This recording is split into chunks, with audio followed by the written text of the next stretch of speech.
Alright, welcome back. So in this video, we're going to discuss our first main data structure, which is something called the array. So we have a few objectives here. The first one is we want to understand what arrays are and why we use them. And then secondly, we want to use them in our code. So let's start by talking about conceptually what the point of an array is. So suppose I wanted to model a group of friends. So every friend is a string with their name, like Charlie and Liz, David and Matthias. So I could make 4 friend variables. Each one is a separate variable, and if I wanted to add another one, I would need to say var friend5 is equal to some other name, and then I need to know for the next one, I need to do friend6 and then friend7. And so this is problematic for a few reasons.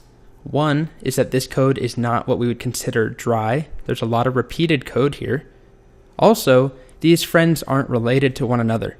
They're totally separate. So it's not really a group of friends. So this is a perfect use case for an array. An array lets us group data in a list. So rather than having 4 separate variables, we can write one variable, and inside of it, we store 4 different names. So let's take a closer look at how arrays work. I have the same example code here, var friends equals, and then square brackets. So that's what tells JavaScript this is an array. Up until this point here, we're dealing with just a regular JavaScript variable, where on the right side, we could just have a string or a number or Boolean or undefined or null, but instead we have an array. So these square brackets denote an array. You can see open bracket, close bracket, and inside we have our list of data.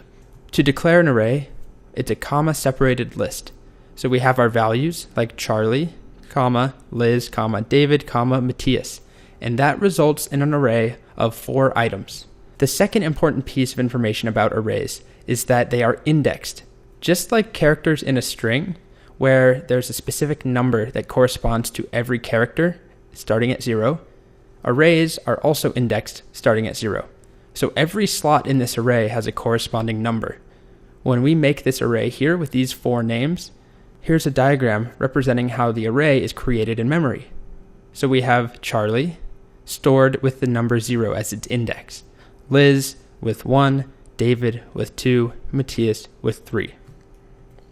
We use those array indices all the time to get data out of the array.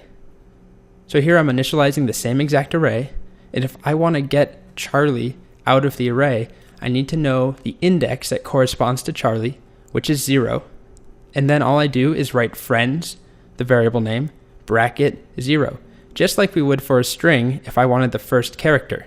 Again, the only difference is that we're not dealing with a string of characters, we're dealing with an array of strings.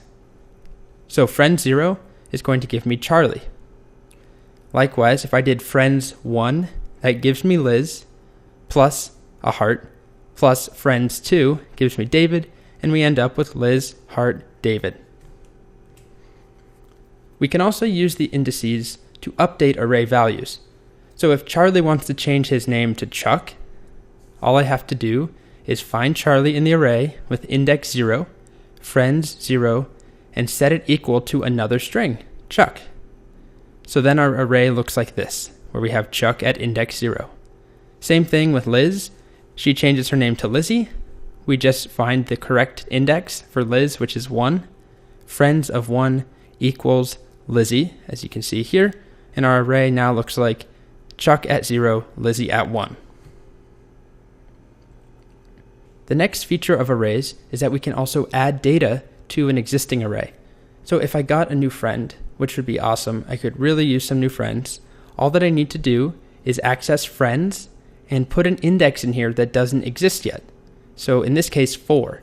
And if I do friends4 equals Amelie, I will get Amelie down here, index 4. I'm now going to show you a quick demonstration in the console. I'm going to use an array to model colors. To do that, I'm going to define an array, var colors equals, and I'm going to put just a few colors in there as strings to start. Red, orange, and yellow. And I'll hit enter. I now have my colors array defined. If I access colors, it has 3 items in it. And if I wanted to print out orange, I would do colors, bracket 1, because it has an index of 1, and I get orange. If I wanted to add in another element after yellow, I wanted to add in green, I would need to count 0, 1, 2, so index of 3 is the next one. Index 3, colors 3 equals green. And now if we take a look at colors, I get red, orange, yellow, green. Suppose that I wanted to change green to be dark green. I need to access it first, so colors 3, just verify that. That is green. So I'll now change colors 3 to be dark green. And that's it. One quick note, if I do something like colors of 10 is equal to violet, and I hit enter, and let's take a look at what colors looks like now. You can see that I get red, orange, yellow, dark green, and then it shows undefined times 6. So what happened here is that I added violet at index of 10, and that leaves us with a lot of blank space between index of 3 and index of 10. So JavaScript makes empty spaces there and fills them with undefined. So there's a bunch of empty space in this array, which isn't ideal. So in the next video, I'm going to show you another way of adding data where we don't have to keep track of how many items are in our array at any given time. To wrap up here, I have a few other notes about arrays. The first of which is that there are different ways of defining arrays. The first way is to define an empty array using square brackets. In this case, I defined a friends array, but I have no friends, unfortunately, so it's just empty square brackets. The other way to define an array that you may come across is to write new array with a capital A and parentheses after it.